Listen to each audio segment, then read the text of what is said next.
Hello, my name is Janae Dean. This would be my second monologue for the final audition. My second monologue is going to be coming from the play Mother is a Negro. The mother is small, pale, and very beautiful. She has on a white summer dress and white shoes. I don't have on a white summer dress because I don't own a white summer dress, but this is my white sweater. This is as close as I can get to it. My apologies in advance. Okay. This is the description.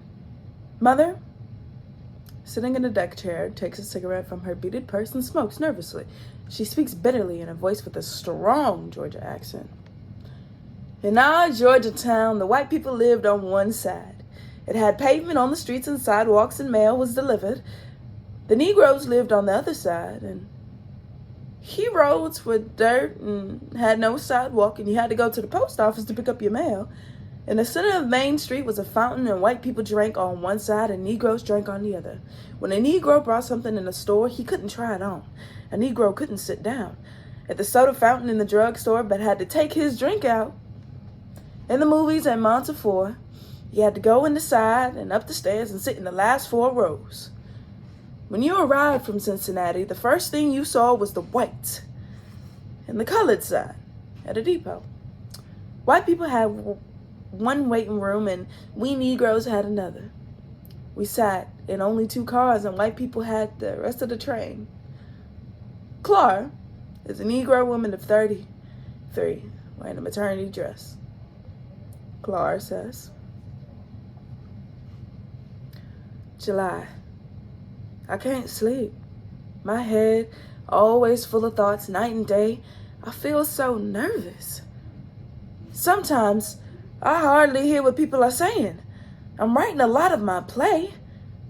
I don't want to show it to anyone, though. Suppose it's not so good.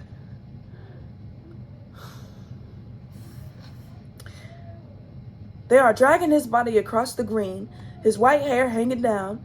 They are taking off his shoes, and he is stiff. I must get into the chapel to see him. I must. He is my blood father. God let me be in to his burial. He grabs her down center. She kneeling. I call God, and the owl answers. It haunts my tower calling. Its feathers are blowing against the cell wall, speckled in the garden on the fig tree. It comes feathered, great hollow-eyed, with yellow skin and yellow eyes, the flying bastard from my tower. I keep calling, and the only answer is the owl. God. I am only yearning for out your kingdom, God. Clara, the last week in March, I called up to my mother and I told her that Eddie and I were getting a divorce and I wanted to come to Cleveland right away. She said, I'm coming up there. When? I said, when? It was 4 o'clock in the afternoon. When can he come? I said, I'll take the train tonight. I'll call you from the station. Should I come to meet you? No, I'll call you from the station. She called at 10:35 that morning. She said she would take a taxi. I went down to the courtyard and waited. When she got out of the taxi, I will never forget the expression on her face. Her face had 100 lines in it. I'd never seen her look so sad. Clara,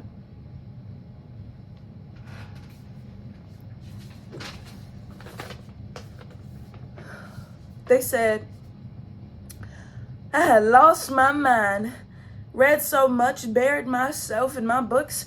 They said I should stay and teach summer school. But I went all the way to London, out there in the black taxi.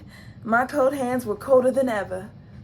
No sooner than I left the taxi and passed down a great walk through a dark gate into the garden where there were black ravens on the grass when I broke down. Ow. Ow. All right, that was my second monologue for the final. I hope you enjoyed it. Okay, yeah.